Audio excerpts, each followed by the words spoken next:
Hi, this is Jeanene here. Are you ready for your wine holiday? Sorry about the technical glitches. I'm on my iPad, so I'm hoping I can keep up to date with all the comments and see who's on and everything like that. So, just to tell you a little bit about myself, I live in Canberra now, so I started a wine events business called Winederlust about a year and a half ago.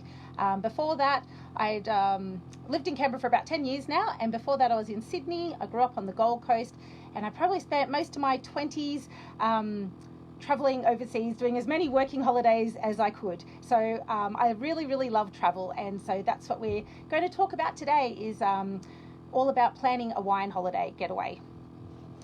So if everyone's ready to go, can you send me some little wine glass emojis so that I can know that people are there and that you're all ready to listen? And I'll just see if I can see anything.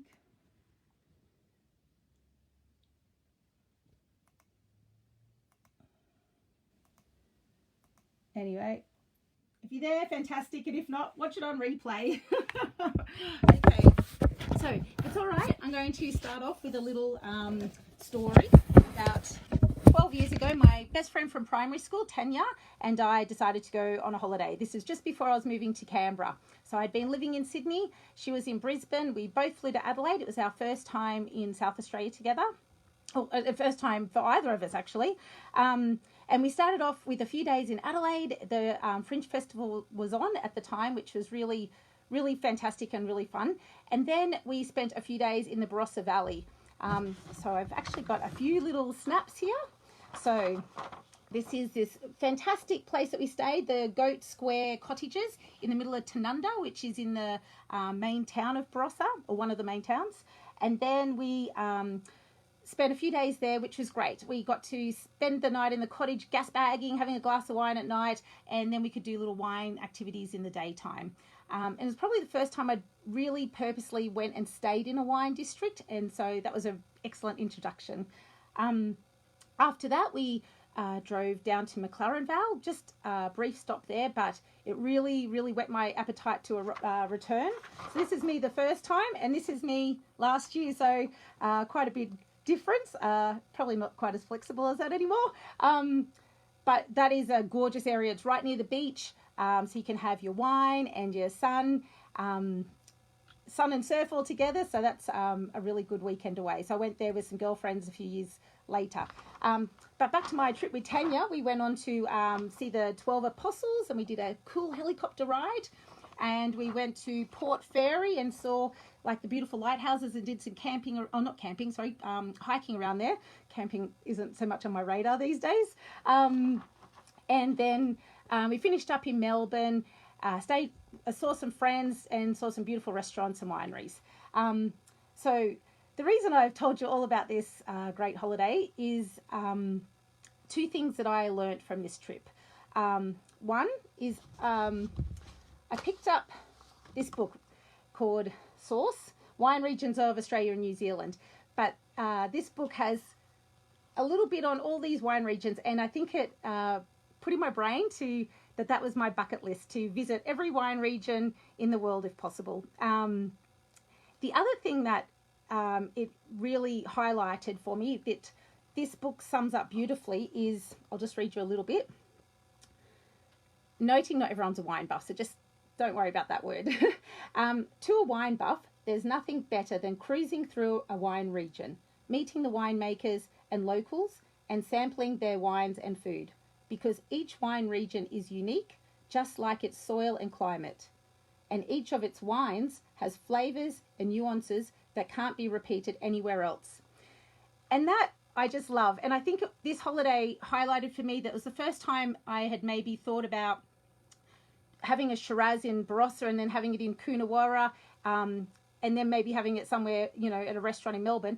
They all taste so different because the land, the soil, the terroir, the climate is also different in those regions, but also the hand of the winemaker. Like if they leave them on the grapes a bit longer, the wine might have a high sugar and be a little bit sweeter. And then they might have natural and different processes when making the wines that can then also influence the taste. So I think it just highlighted that you can have the same grape everywhere and it can taste just so different.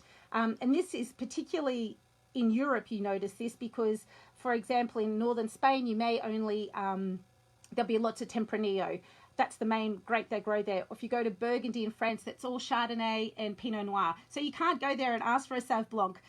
You can sure get one at the bar, but it won't be from that region. So whereas in Australia, all the wine regions have a lot more variety of grapes that they grow. But this is something that particularly overseas that you'll notice when you do your wine travel, that particular regions really specialize in that flagship grape. So now that my bucket list has been sorted and I'm traveling all over the world, there's some things that you can incorporate. You can have the wine holiday as your destination. For example, like last year I went to Rioja in northern Spain and spent a week there, which was awesome. Another time when I was in France for like about a month, we spent over a week in Burgundy doing a bicycle tour. So it's like only 20 kilometers a day. So we saw just a tiny little region, but we saw all these fabulous towns and villages of where like the top Burgundy Chardonnay comes from in the world. So it was just awesome.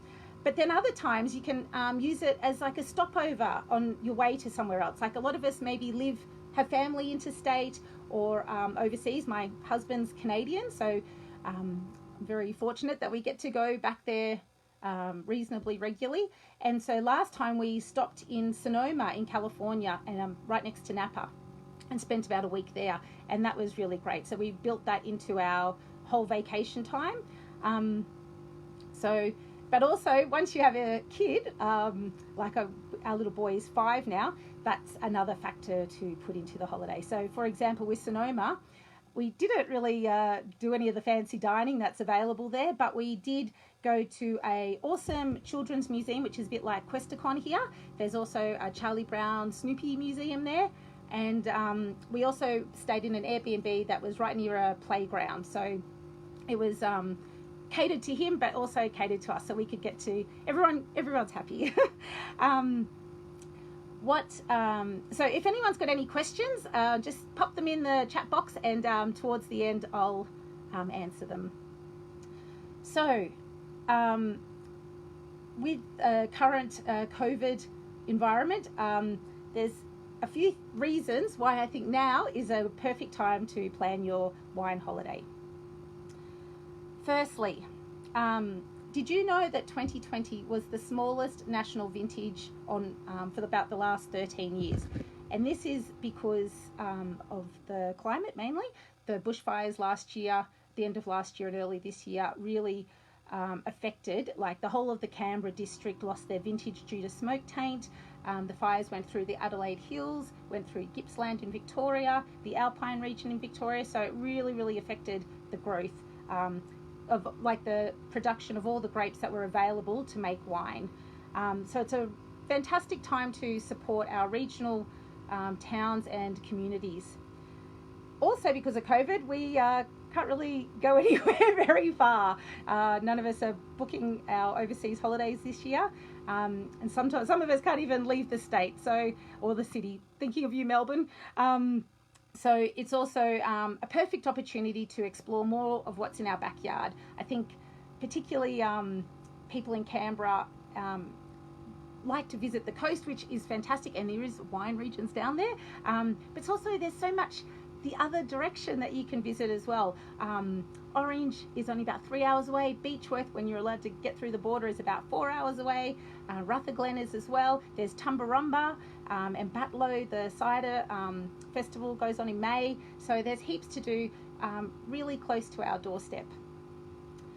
And the wonderful thing when you do visit these regions and you do go to visit local wineries, a lot of them are family run, and there is so much love and hard work and passion that goes into each of those bottles. So you arrive at a winery, you're often walking past the vineyards to get into the cellar door.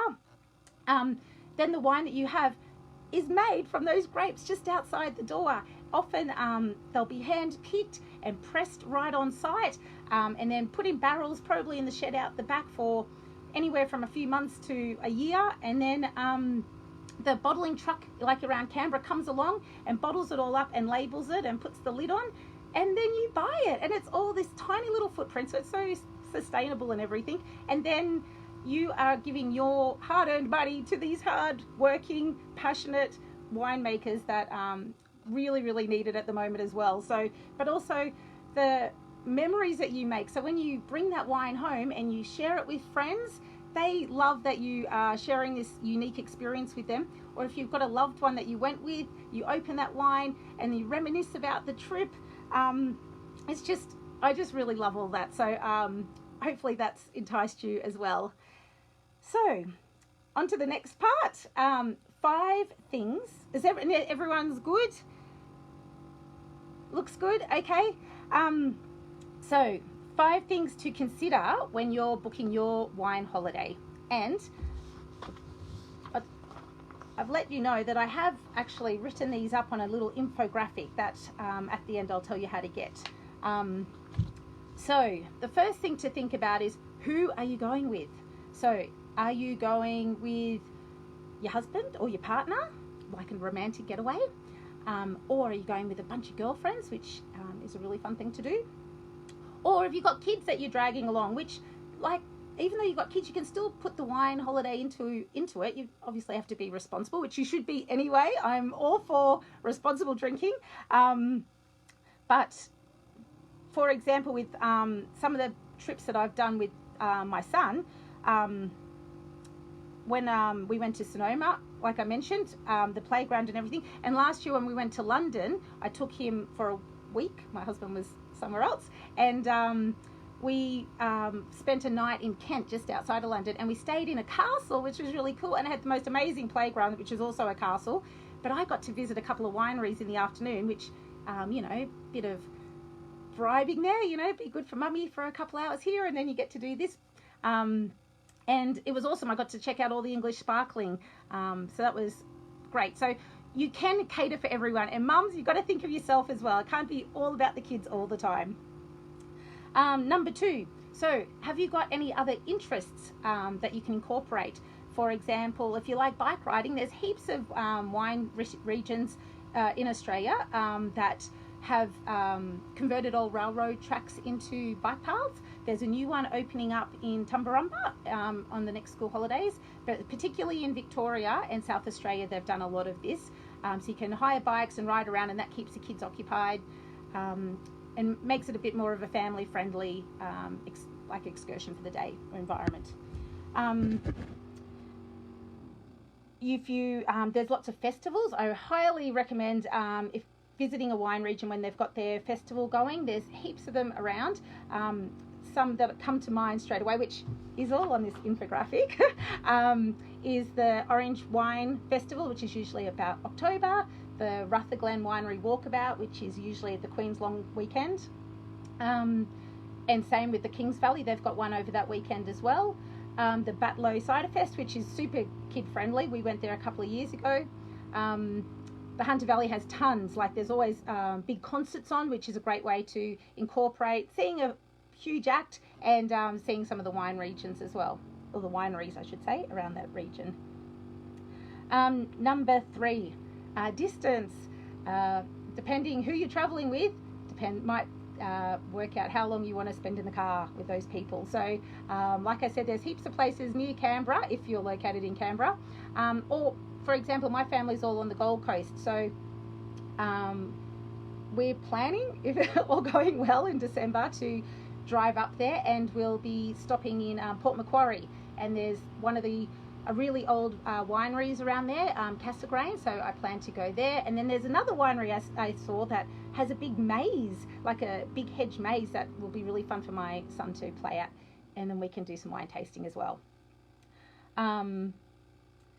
Number 4 is, what wine do you like, and is that important to the trip?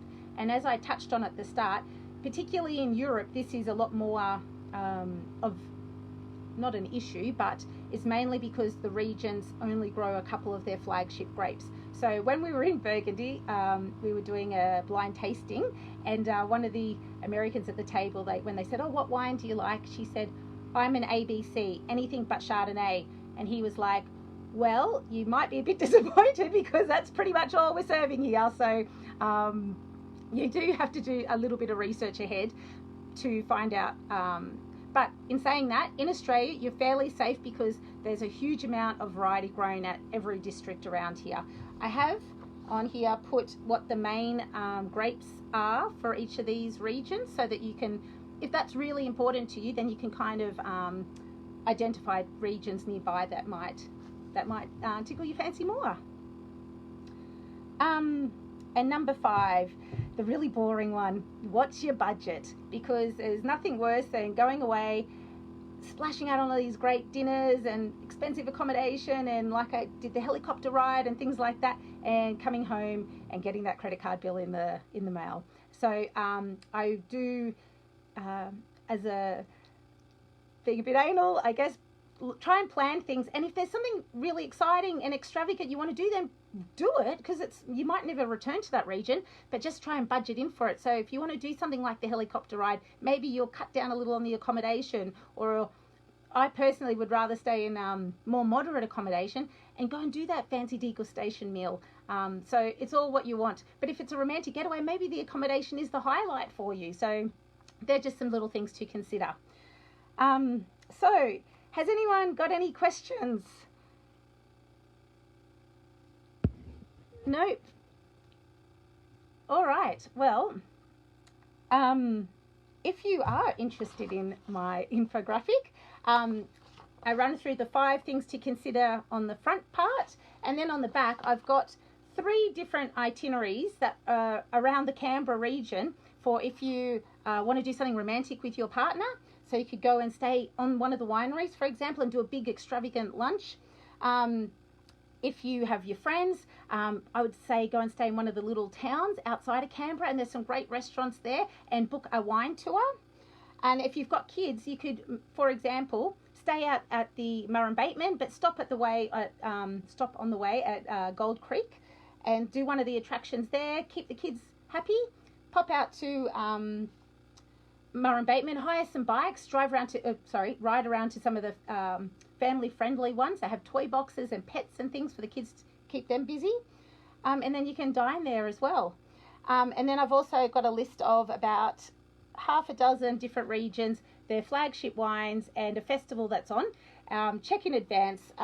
Obviously with COVID, spontaneity is unfortunately dead now, so you do need to book in advance. A lot of the cellar doors, as with anywhere, as you've noticed, have restrictions on the numbers. So if you really want to go there, book in advance so that they know and they can cater other guests around when you're going to be there. Actually, I forgot one thing. The other thing when you come back about memories, keep an eye out in bottle shops, because often you drink the wine and you've got the photos to reflect on, but you can find some wines from your favourite locations all at bottle shops here. So I found this one, La Crema, and this was the winery that we visited in Sonoma, and they were really lovely to us because we obviously had the little one with us, and they gave us, I think, some colouring in for him. But it was a beautiful cellar door, looked like an old barn, and you could look at the vineyards behind you.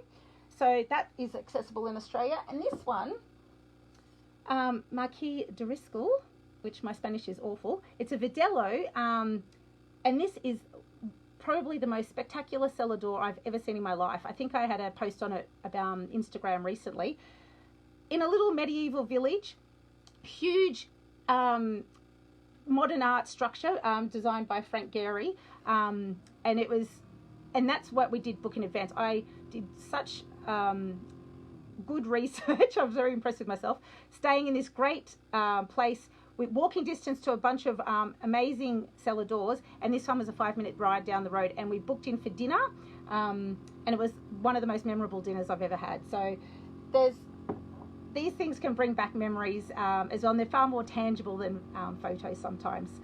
So thank you very much for listening. So if you want the infographic, subscribe to Winederlust, www.winederlust.com.au, and I'll pop it out to you, and then you'll get my newsletter, which only comes out every 6 to 8 weeks, not very often. It will have all the upcoming events, and it will also include a little e-postcard to give you some travel inspiration. And if you have already subscribed, because I know people that have come to my events before are already on my subscription list, I'll be including this with the next newsletter. So I'm a little bit early, but I haven't got any other questions. So good luck with your holiday planning, and stay safe, everyone. Cheers.